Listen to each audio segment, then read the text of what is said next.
Corridor? What corridor? Ukraine's civilians are still being targeted as they desperately try to find a place of safety. Kyiv responds with fury to Moscow's insistence that only those who seek refuge in Russia itself or its ally, Belarus, will be protected from the shells and mortars. At 7, we have a special report from the city of Irpin as fleeing Ukrainians come under fire. My family go to east, I go to war. You're going to war? Yes, it's my land. 1.5 million people have already escaped. Hundreds of thousands more face an increasingly desperate situation. Here, meanwhile, the Home Secretary denies accusations her refugee policy is too little, too late. Energy emergency fears over the worsening cost of living crisis as oil and gas prices hit record highs. The Queen's first in-person engagement since COVID and a discreet floral nod to the people of Ukraine. And отпусти и забудь, что прошло уже не вернуть. Отпусти. a little ray of light amidst the darkness. How music is sustaining shattered spirits, even in the depths of war. Bravo!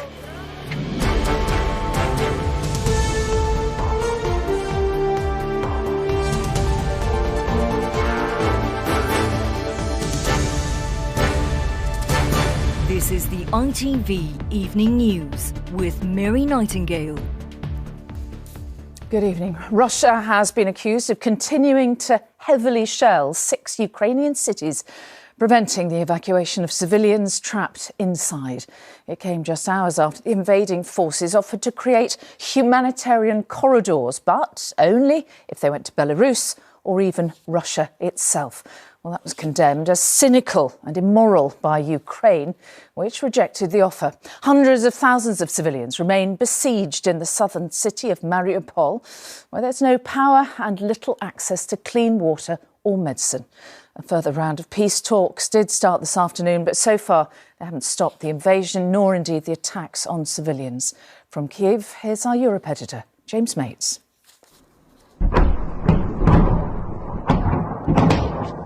The horrors of Mariupol are almost entirely invisible to the outside world.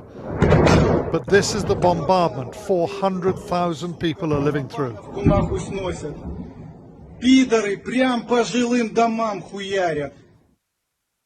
These Ukrainian drone pictures claim to show Russian rocket artillery firing towards the city. The images at night are, if anything, even more horrifying.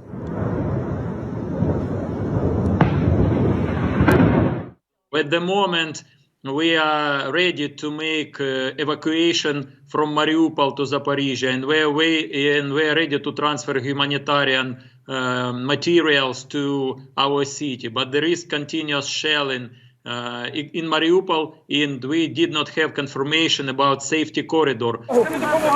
Humanitarian corridors have been offered out of towns like Irpin on the outskirts of Kiev, where civilians fleeing suffered horribly over the weekend. But the offer is only for routes into Russia or Belarus, described by the Ukrainians as absurd, cynical and unacceptable. And who of these would want to run into the arms of an enemy who's done this to them? Helicopters have brought the negotiators back to the intermittent peace talks taking place on Ukraine's border with Belarus. Terms have been offered to the Ukrainians that would amount to abject surrender and the partition and neutralization of their country. President Zelensky is not about to accept. We will never forgive the shooting of innocent people, he said, the destruction of our infrastructure. We'll never forgive hundreds and hundreds of victims, thousands and thousands who've suffered. And God will not forgive, not today, not tomorrow, never. The Ukrainians have suffered terribly and lost much ground, but they remain a long way from defeat. After 11 days of fighting, they continue to wreak havoc on Russian supply columns and even on their armoured vehicles. In the skies, they continue to score successes. This, a Russian aircraft being shot down above Kharkiv, to the evident joy of the defenders.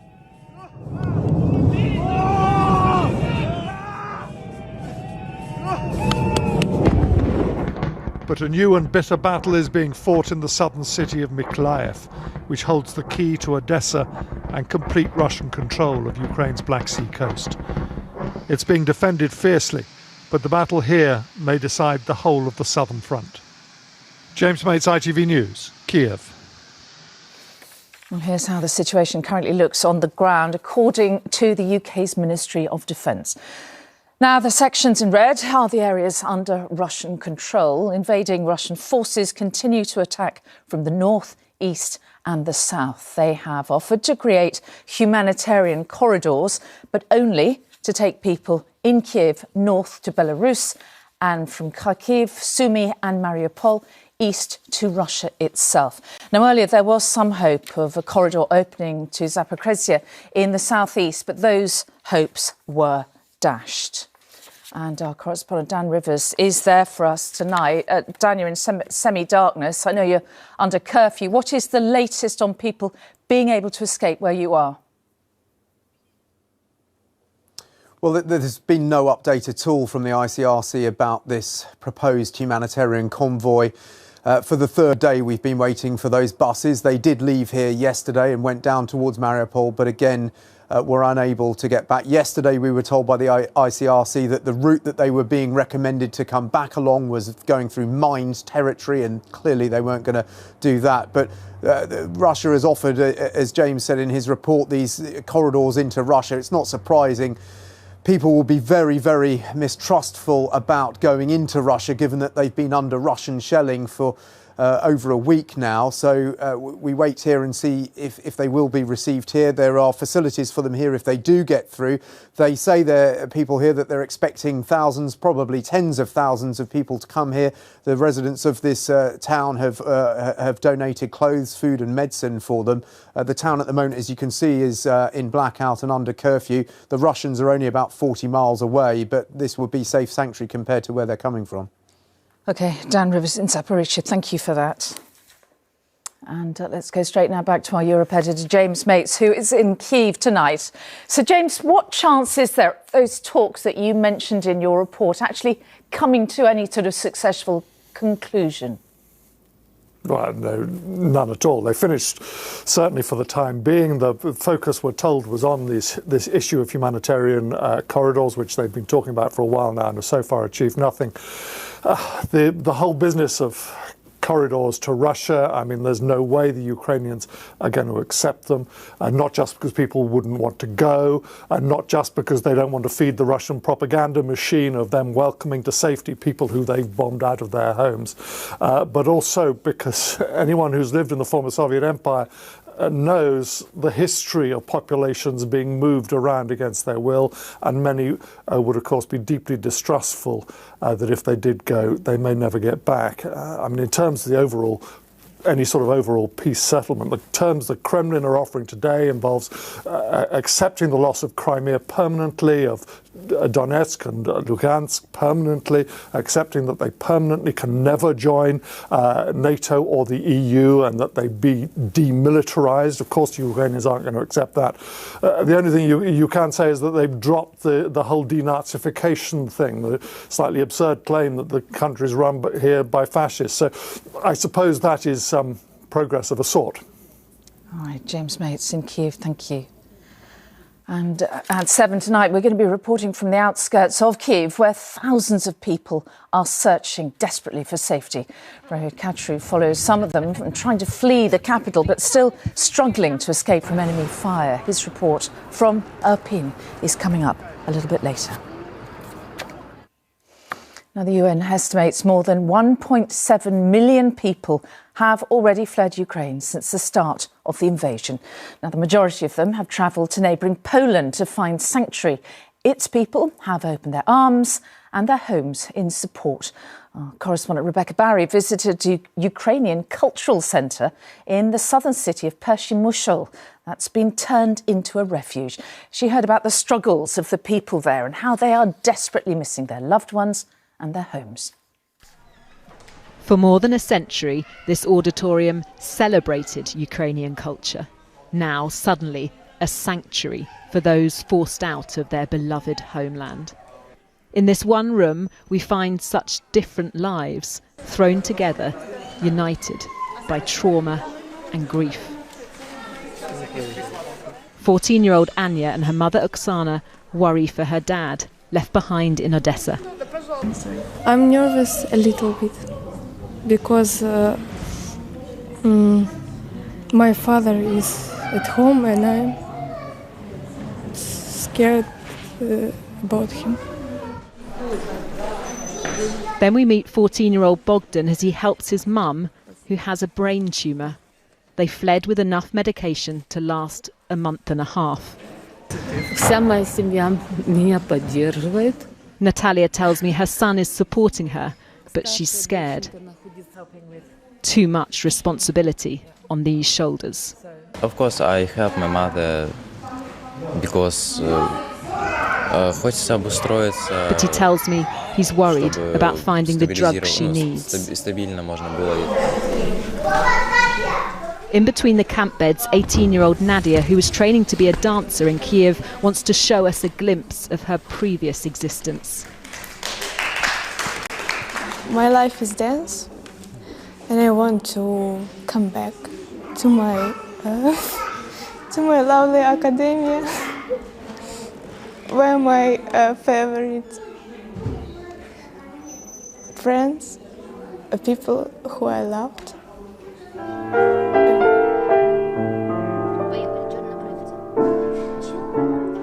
Then Irina starts to play the piano, a song about missing home.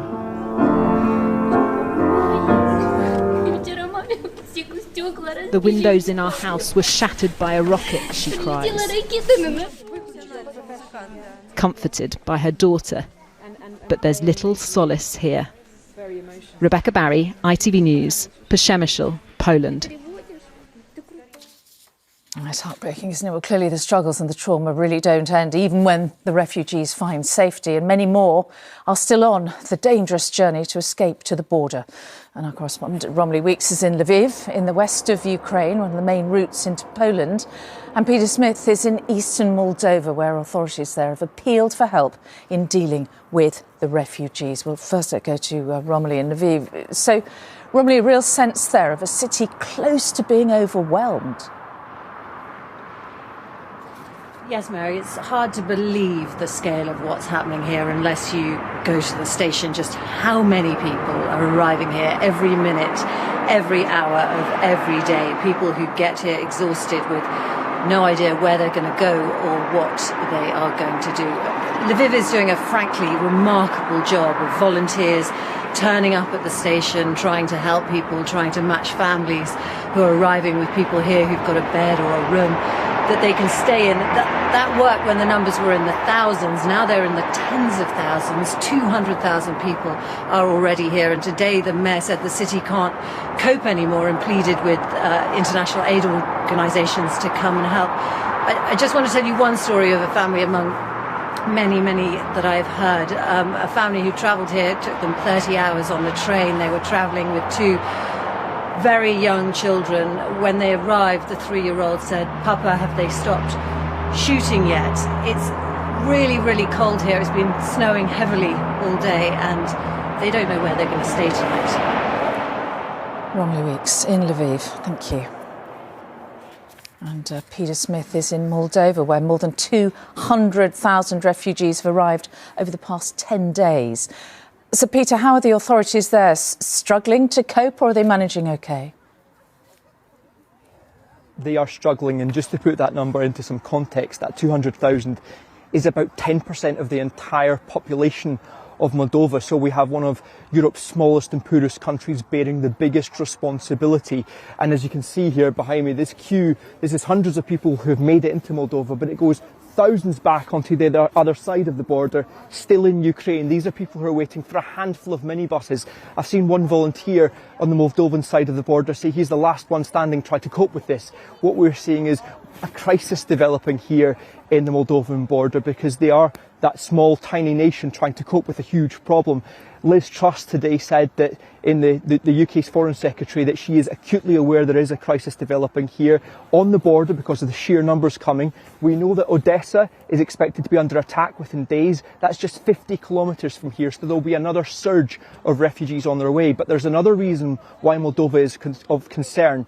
There is a pro-Russian breakaway region here called Transnistria, and the fear is that as Vladimir Putin moves his troops southwest in Ukraine, he will have one eye on Transnistria and one eye on Moldova. So while these families consider themselves somehow the lucky ones because they have escaped with their lives in the freezing cold night, they have safe haven tonight, but they've no idea for how long that's going to last. Peter Smith in Moldova, thank you. Back here, the government has been criticised for not doing enough to help the refugees. Priti Patel, the Home Secretary, denied in the Commons today that just 50 visas have been granted since the invasion started. Well, political reporter Shihab Khan is outside the Home Office tonight. So, Shihab, what are the government saying about this? Well, it has been rather confusing and there's been a few contradictions. Initially, at the moment, you are only eligible if you're a Ukrainian refugee if you've got family here. And the Home Office over the weekend said that 50 applications had been accepted so far. But the Home Secretary, as you say, today in the House of Commons, said that that figure was actually inaccurate. It's a figure that's come from her own department. She says we'll get an update on that figure later tonight. And she's been adamant that staff are working hard to process as many applications as possible. We are surging all capacity. We're expediting applicants and applications through our system. So as I've said, as we stand here now, people are being given the right to come to the United Kingdom for 3 years. This is an incredible scheme. Now, Number 10 won't say how long it's taking to actually process those individual applications. But what we do know is that there have been a number of reports of people coming to Calais, trying to get to the UK, who've been turned away and are instead being directed to visa application centres in Paris and Brussels. Now, the Home Secretary said that's not true. She said there's staff on the ground ready to help them. She then later clarified by saying, actually, we're in the process of setting up a bespoke visa application centre near Calais. At the moment, the rhetoric from the government is that they want to help as much as possible. How efficient they're being at the moment remains unclear. OK, Shihab Khan at the Home Office, thank you. Well, we have plenty more still to come on the ITV Evening News, including what the Queen said to Canada's Prime Minister as she fully returned to work after COVID. Is Britain doing enough to sanction Russia? Why Labour claims it's not. And coming up at 7, an eyewitness account from the front line as desperate civilians try to flee Ukraine's capital. Look around us. This is evidence of trauma, of human agony, and it's everywhere. It is a really powerful report from Rohit Khatri from the outskirts of Kyiv, and that is all coming up after the break. Do join me.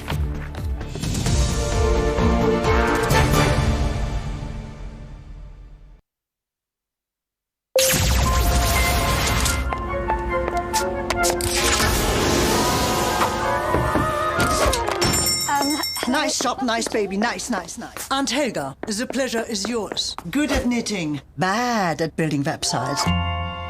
Relax, darlings. Websites, hosting, domains. I own this. I own this. I own this.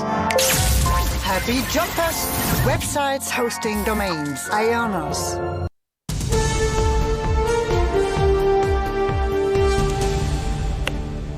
Welcome back. Now, the government has pledged to fast-track new laws which it says will hurt President Putin and what it called his vicious regime. The economic crime bill is aimed at stopping wealthy Russians laundering money through the City of London. But opposition parties and even some Conservative MPs say it doesn't go far enough, nor indeed fast enough, as our political correspondent Daniel Hewitt reports.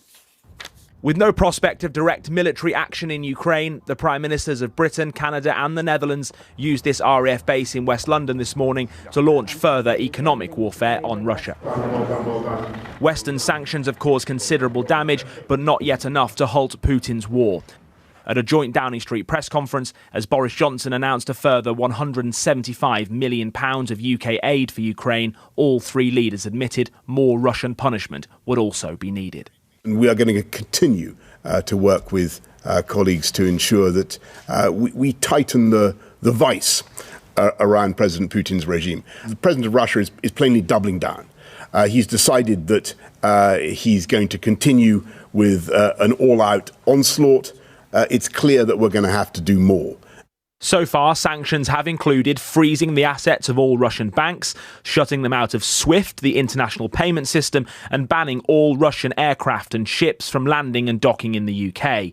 Under laws being rushed through Parliament today, the UK government will make it easier and quicker to sanction allies of Putin and force foreign owners of UK property to register and declare it within 6 months. For sanctions to bite, you need to know what property people have in the United Kingdom, and therefore the registration of that property has to be rapid, and we say that should be within 28 days. The government is saying 6 months. 6 months is long enough to sell a property in the United Kingdom. There's also questions over why and how this Russian-born businessman, Yevgeny Lord Lebedev, whose father was a KGB officer, was appointed to the House of Lords by Boris Johnson in July 2020, despite the security services recommending against it. If the security services deemed him a risk and you intervened to give him a peerage... Well, that would obviously be extraordinary, but that's so you did not do that? No, of course not. Did you meet with him in March 2020 at the height of the pandemic to discuss giving him a peerage? Listen, it is very, very important. Did you meet with him, Prime Minister? It is very, very important that this should not turn into a general sense that we're against Russians, any Russian living in the UK. Russia's war has posed uncomfortable, challenging questions for Western leaders, but they are, for the most part, united in facing them. Daniel Hewitt, ITV News. Well, MPs are debating those sanctions right now in the House of Commons, and our political editor Robert Peston is there. But Robert, before we get to what's being discussed and what the Prime Minister said, there's a bit of breaking news, isn't there, in just the last couple of minutes? Yes, the Speaker of the House of Commons has announced something that will be seen as a really powerful symbol of the alliance between Britain and the Ukrainian government, because he has said that Volodymyr Zelensky, the Ukrainian president, so admired across the world, will give a historic address, as Hoyle says, to MPs tomorrow at 5 o'clock via Zoom.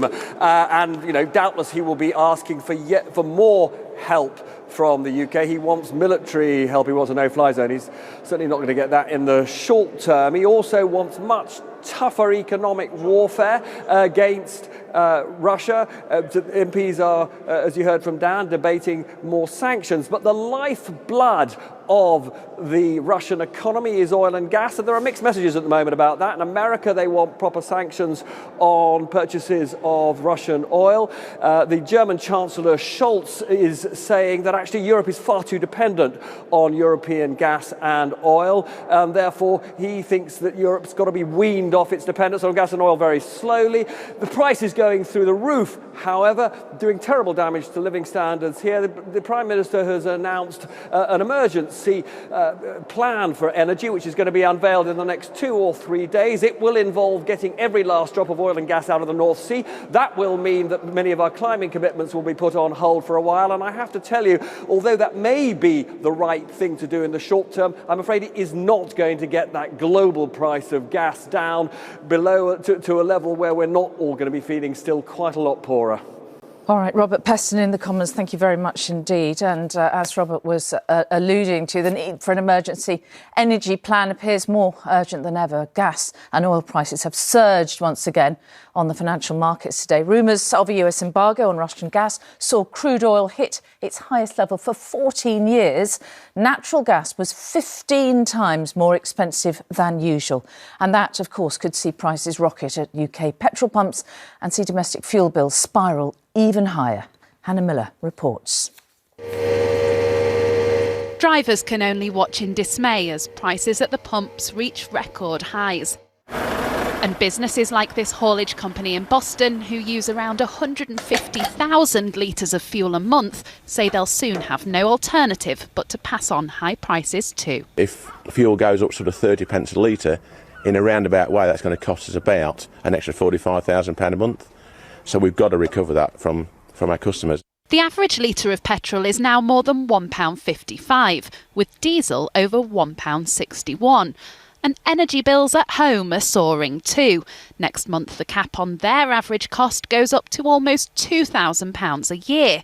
But that could be dwarfed by October, when experts predict it'll reach around £3,000. The geopolitical situation at the moment is the main one that's moving the prices so much and that's causing all the volatility that we're seeing, the Russia-Ukraine crisis and the possibility of sanctions. But even before this situation, we were already in an extremely tight market. Today, the Prime Minister promised to set out an energy supply strategy to make the country less exposed to price changes overseas. But for parents in Bradford who are already vulnerable to rising living costs, help can't come soon enough. You've got to put food on the table and do everything. It's not easy, is it? When you see prices going up again, how does that make you feel? Don't know how we're going to survive, really. It's really hard. And many wonder how long it will take for the pressure on living standards to ease, with prices set to continue going up. Hannah Miller, ITV News. Since £108 million has been raised so far by the UK public in the official appeal to help Ukraine. The money from the Disasters Emergency Committee is being used by charities to provide Ukrainians with food, water, medical support and protection. The donations have been described as an amazing show of support. A Russian gymnast who wore a pro-war symbol while on the podium next to a Ukrainian athlete faces disciplinary proceedings. Ivan Kulyak, who won bronze at the Apparatus World Cup in Doha, wore the letter Z on his outfit as he stood next to gold medalist Ilya Kovtun. And despite the Russian advance towards Kiev, a Ukrainian couple decided to get married on the front line. Lysia and Valery tied the knot in a traditional Orthodox ceremony, with the section commander officiating their marriage. Here, the Queen has carried out her first in-person engagement since recovering from COVID. She met with Canada's Prime Minister Justin Trudeau today at Windsor Castle, and there was even a subtle tribute to the resilience of the people of Ukraine. Our royalist Chris Shipp is in Windsor, and Chris, the Queen very much back on duty, or so it seemed anyway. Yes, Mary, she was. And the Queen's done a couple of video calls since she contracted COVID, but this is the first in-person one she's been well enough to do. Remember, she's 95, nearly 96, so that COVID infection wasn't to be taken lightly. But Mr Trudeau, who was in the UK seeing Boris Johnson, as you saw earlier, swung by Windsor Castle earlier to see the Queen. Remember, it's his Queen as well. She's Queen of Canada, and he's someone that she's known for a very long time. In fact, since he was a little boy, because his father, Pierre Trudeau, was Prime Minister of Canada in the 1970s. And Mr Trudeau said today they had a conversation about global events. That will have included the situation in Ukraine, but the Queen has yet to say anything specifically about it. I don't think she will. But take a look at this picture of the flowers behind the Queen. You'll note they're in the colours blue and yellow, the colours of the Ukrainian flag. Now, whilst the Queen can't say anything specifically about Ukraine, this was her way of saying that they are very much in her thoughts. All right, Chris Shipp at Windsor, thank you. You are watching the ITV Evening News. Here's what's still ahead before Emmerdale. The desperate rush for safety on the outskirts of Kiev. A special report on the civilians under fire on the front line. Evidence from the inquest of Corrie McKay, the airman who vanished after a night out in Suffolk. In Australia, after record rain and devastating floods, the nation is braced for another deluge with more wet weather forecast. Also ahead, Dizzy Rascal's angry response after being found guilty of assaulting his former partner. And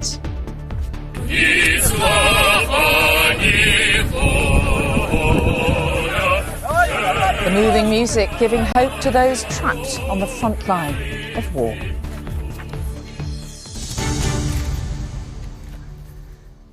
ITV News has witnessed desperate scenes as people try to escape the deadly fighting near Kiev, knowing all the time that they too could be targeted. Irpin is a city on the outskirts of Ukraine's capital. Its main bridge over a river of the same name has been destroyed, and that makes escape all the more difficult. Our global security editor, Rohit Katru, filmed with families and young and old alike as they fled for their lives. They are running out of time to leave before they become trapped by advancing Russian forces. And there have been emotional goodbyes with the loved ones who are deciding to stay and fight. To cross the river is perilous. To not cross it is far more so.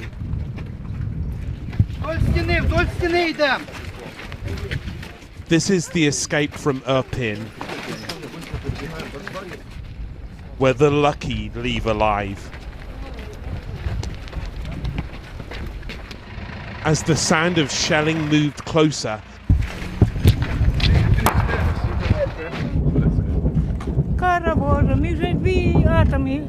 not everyone had the good fortune to be able to run. This was hardly a dash for safety, but it was no less desperate. An elderly woman struggling to keep up. Other evacuees streaming past as she inched towards safety. Tell me what last night was like. Скажіть, як вчора було вночі? Страшно, пекло було, Hell. It was scary and it was пекло hell. було, це сьогодні я. Proper hell. Ми не думали йти. Then we spot another group emerging from underneath the broken bridge. Some have left with few possessions from long and settled lives, but if this looks like agony, imagine those they left behind.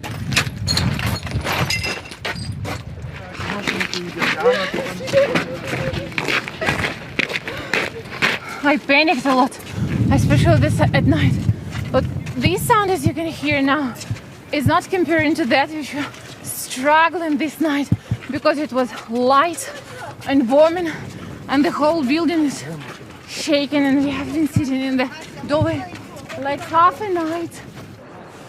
They've now reached the end of one road, the start of another.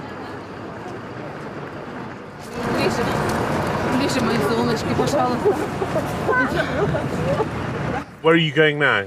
To Kyiv railway station. And where are you going after that? After my family go to east, I go to war. You're going to war? Yes, it's my land.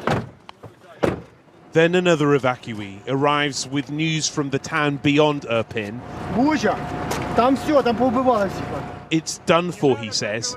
Everyone has been killed.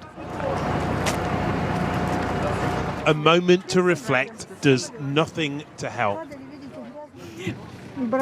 Про яку вообще, я не знаю, гуманність можна говорити у цьому світі, коли нас просто уничтожають всю страну.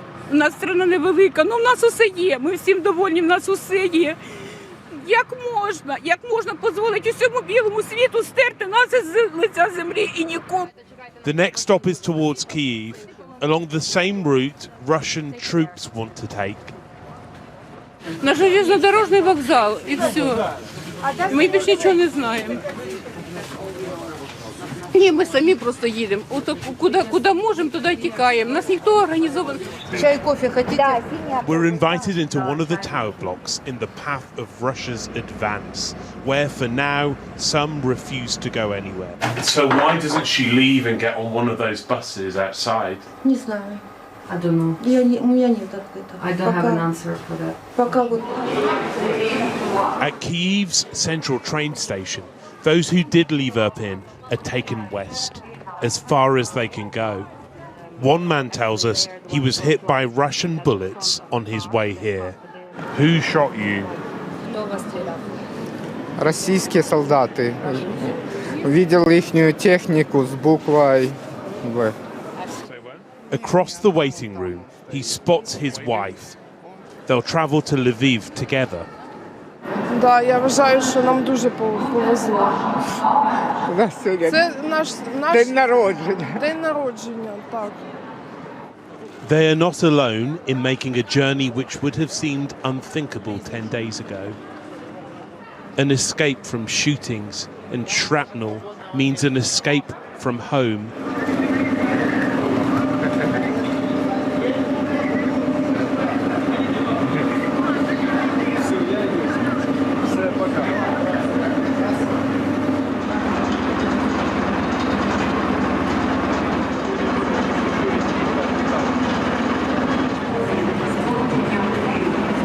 All this is the painful consequence of the decision of one man.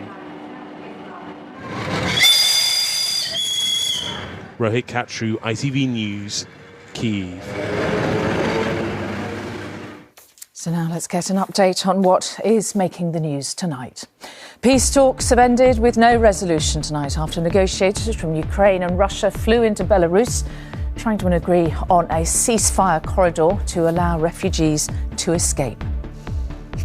1.5 million people have fled so far as Russia's invasion continues. Poland and Moldova have taken in hundreds of thousands of people. Here, it's just been announced that Ukraine's President Zelensky will address the House of Commons via video link tomorrow afternoon in what will be an historic moment. Right now, MPs are debating further sanctions against Russia. Here, the inquest into the suspected death of RAF gunner Corrie McCaig heard how he turned to drink when a close friend died on a train line. Corrie vanished on a night out in Bury St Edmunds in 2016. Despite a long search, no trace of him has ever been found. Today, his father told the coroner's court Corrie had been badly affected by the death of a friend when he was just 15. Sejal Karia has more. Since his son vanished 5.5 years ago, Martin's been living with the agony of not knowing exactly what happened to him. Corrie McCaig disappeared after a night out in Bury St Edmunds. His dad told the inquest today his son had turned to drinking after the death of a close friend when he was a teenager, but that he was never suicidal. Miss him terribly. It's been a horrendous 5.5 years for our entire family. And, you know, it's just been really difficult, really difficult. It is an agony shared by Corrie's mum, Nicola, who's been searching for answers since he went missing. It's going to bring everything back up for us, reliving everything all over again. But ultimately, we're pleased that this is happening. It will be difficult, but we are hoping that it will give us some type of closure. These CCTV images are the last glimpses of the RAF serviceman as he wandered alone into an alleyway and vanished. At the time, police said they discovered Corrie's mobile phone, which had followed the route of a bin lorry that had collected from the alley he'd walked into. But after months of painstakingly raking through landfill, not a single trace was found. Corrie's parents are now looking to the jury at this inquest to finally conclude what's likely to have happened to their son. Sejal Karia, ITV News. Police are investigating a suspected dog attack which led to the death of a 3-month-old girl. Emergency services were called to the scene of Woodhall Spa in Lincolnshire yesterday, and our correspondent Ben Chapman is there. Ben, what have the police been saying? Well, they haven't said very much about the circumstances. It was very late last night, about 11 o'clock, when the ambulance service received a call about a medical emergency here. Now, this is a small car park in the middle of a forest nature reserve, a good couple of miles outside town. Police have only said that this baby girl, just 3 months old, died following an incident with a dog here at Ostler's plantation. Now, they've described it as an exceptionally sad incident and say they're doing everything to establish what happened. A 40-year-old woman and a 54-year-old man have been arrested on suspicion of being in charge of a dog which was out of control, and they remain in custody tonight. Police haven't commented on why the people involved, not least this very small baby girl, were here so late at night. Right, Ben Chapman in Lincolnshire, thank you. The musician Dizzy Rascal has been found guilty of assaulting the mother of his 2 children. The 37-year-old, whose real name is Dylan Mills, attacked his former fiancée in June last year in southwest London, and Ellie Pitt is at Wimbledon Magistrates Court. So, Ellie, what did the court hear? The prosecution's case was that Dylan Mills, or Dizzy Rascal, got into a chaotic row with his ex-fiancée Cassandra Jones at her mum's house in June last year over childcare and finances. The court heard that he barged his way into the home before banging his head on the fridge. It was alleged he then put his forehead against Miss Jones's and pushed her around the room and to the floor. Mr. Mills denied the charge against him and told police that his ex-partner caused him injuries, but the judge found him guilty today. On hearing the verdict, Mr. Mills left court quickly and was so angry that he grabbed a photographer's camera and threw it across the street. Mr. Mills will be sentenced for the assault on Miss Jones next month. Yes, in Wimbledon, thank you. Ed Sheeran was also in court today to defend himself against claims of plagiarism. The pop star is accused of copying parts of his 2017 hit song Shape of You from two other songwriters. A lawyer told the High Court that Sheeran is a magpie who borrows ideas which he doesn't always acknowledge. But he denied that, saying he's cleared parts of songs with many unknown artists. Here's our entertainment reporter, Rishi Davda. Singer, songwriter and chart topper Ed Sheeran was forced to deny that he borrows song ideas from other artists without giving them credit. He's accused by Sam Chokri, seen in the brown coat, and Ross O'Donoghue, who wasn't in court, of copying parts of his hit Shape of You. I'm in love with the shape of you. The track spent 14 weeks at #1 and is the most streamed song on Spotify. Mr. O'Donoghue and Mr. Chokri claimed that Sheeran's tune is strikingly similar to part of their own track, Oh Why. Sheeran was accused of only giving credit to famous artists. Lawyer Andrew Sutcliffe QC saying his clients are not Shaggy, Coldplay, Rihanna or Jay-Z. If they were, they would have been treated in a very different way. But Mr. Sheeran replied that if Mr. Sutcliffe would have done his research, he would have known that there were lots of unknown artists he had cleared parts of songs with. Today, Mr. Sheeran denied that he was aware of Mr. Chokri earlier in his career, but under cross-examination it was put to him that he must have been aware of Mr. Chokri because they appeared on the same YouTube channel at around the same time. They shared friends. Mr. Chokri had sent him messages on Twitter, and Mr. Sheeran had allegedly yelled his name during a performance. But in response, Mr. Sheeran said, "This is all stuff you're saying. This isn't stuff that's true." Quizzed in court about his writing process, Ed Sheeran on occasion broke into song. The trial is expected to continue for 3 weeks. Rishi Davda, ITV News. Well, Emmerdale is coming up in 15 minutes' time, but still to come before that.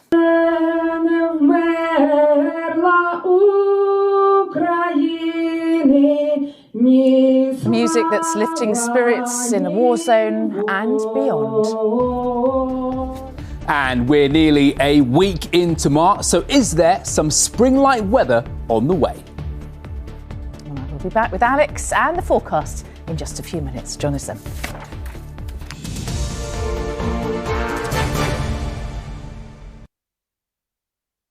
Meet Daisy, the teenager who loves hand-me-downs. That jacket from her older sister, those jeans from her auntie, and that play suit, it was her cousin's, then it was her sister's, and now hers. A scoop of Vanish powder in every wash is the one-stop solution that gets rid of stains, odours, and keeps colours bright.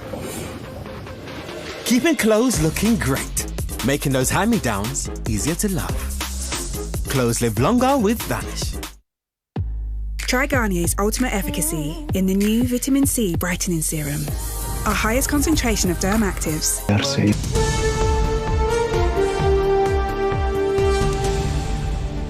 And welcome back now to what's going to be our regular look at what's happening with the weather here and sometimes even across the world with Alex. And there has been really exceptional rainfall in parts of Australia where they have witnessed record river levels. It's desperate stuff and it's not over yet, is it? It's not, I'm afraid. We're looking at the worst hit areas across the states of Queensland and New South Wales. And in the weather, we talk about these events as being a 1 in a 100-year event, but some experts and politicians in Australia are talking about it as a 1 in a 1,000-year event. That is how bad the flooding has been. And I think it is worth taking a look back at just how bad it was across that southeastern part of Australia. Rivers bursting their banks, turning streets into waterways. In fact, some areas have seen more than a metre's worth of rain falling in around 4 to 5 days. They've seen that being topped up over the last few days. In fact, through the next 24 to 36 hours, it is possible that we could see another 200 millimetres of rainfall. Well, let's take a look at the forecast map for Australia, and you will notice much of the country seeing dry conditions, particularly inland, but you can see that eastern coast being affected by heavy, thundery downpours. As I say, another 200 millimetres is possible as we head through the next couple of days. But there is some good news in the fact that when we get to Wednesday and Thursday, we're going to see that rain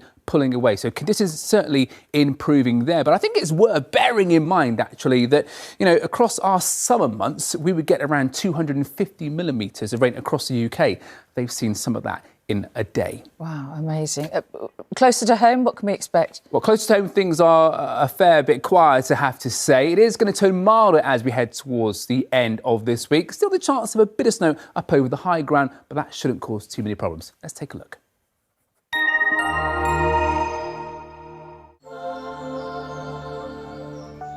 You may want to soak up this lovely winter sun whilst it lasts.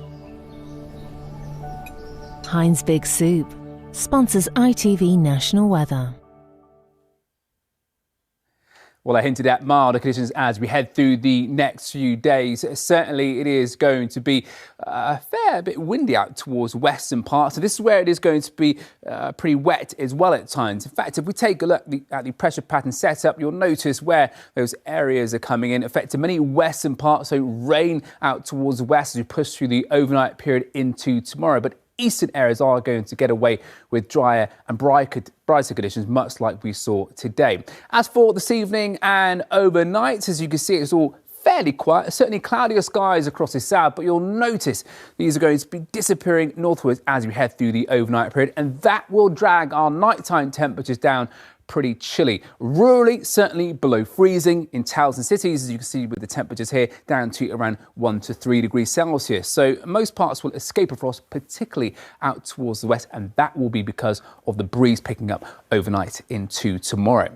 So tomorrow itself starts off fairly quiet, another bright start for most of us. As you can see, not a great deal of data on the chart there, but you can see as we run the sequence, as we head through the daytime, clouds starts to push in out towards the west and southwest, and then we're going to see this band of rain affecting many western parts as we push into the later parts of the day. But for central and eastern areas, another fairly dry day, some decent sunshine. Temperatures are around average for the time of year, with a high of around 11 or 12 in the south. That is your forecast.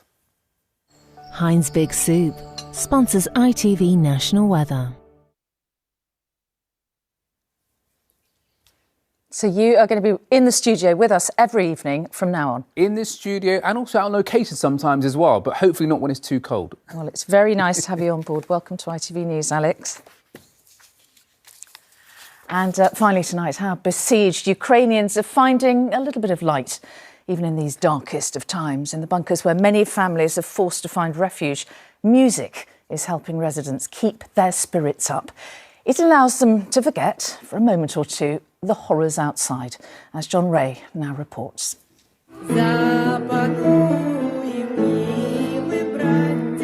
Beneath the burnt-out streets, something is stirring. From the confines of basement bomb shelters to echo across the rooftops and empty vistas of Kiev, it is the sound of resistance. The anthem of a nation Vladimir Putin has decreed has no right to exist. Sung and accompanied by a gap-toothed little girl, even the lyrics of a cartoon fantasy make new and awful sense in the nightmare of Ukraine.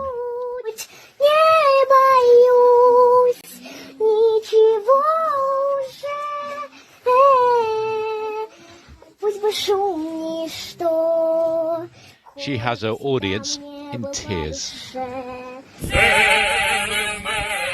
On the shores of the Black Sea, the Odessa Opera accompanies workers shifting sandbags to build defences. Glory to Ukraine. It is a chorus that has moved a nation to ever greater feats of endurance. John Ray, ITV News. Well, before we go, let's hear from Julie about what's ahead on News at 10. Julie.